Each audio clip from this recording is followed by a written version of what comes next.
Moi, c'est Eddy Renaud, d'Arbres et Paysages en Gironde, donc une structure équivalente à celle qu'on peut avoir dans le Gers ou ailleurs, où on s'occupe de plantation de haies, on fait à peu près 20 km de haies par an. Et on développe depuis cette année ses premiers projets agroforestiers. On a à peu près 4 projets pour une quinzaine d'hectares à peu près en tout, sur des sols assez différents, parce que la Gironde est composée de sols très différents.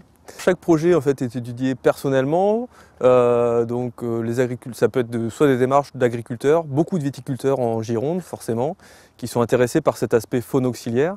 Donc nous on propose en fait le concept de faire le conseil au niveau du choix des essences en fonction de la nature du sol.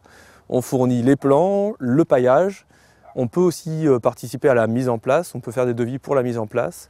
La seule chose en fait qu'on ne fait pas, c'est la partie travail du sol, et ce qui reste donc à la charge du propriétaire, quoi. Donc sur cette partie-là, sur cette prestation-là, on peut avoir des financements allant jusqu'à 80%, aide du conseil régional et du conseil général comprises. Voilà.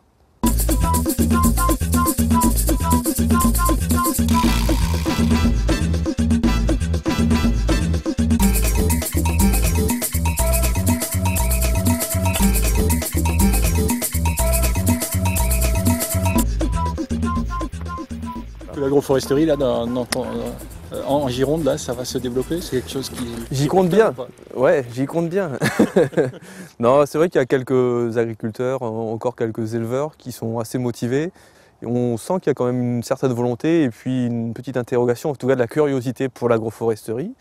Donc l'objectif, voilà, c'est de développer cette activité. Pour l'année prochaine, on a prévu en faire autour de 15, plutôt autour de 20 hectares d'ailleurs. Et donc après, avis aux demandeurs, en tout cas sur le département, nous on est prêts à recueillir toutes les bonnes intentions. Voilà.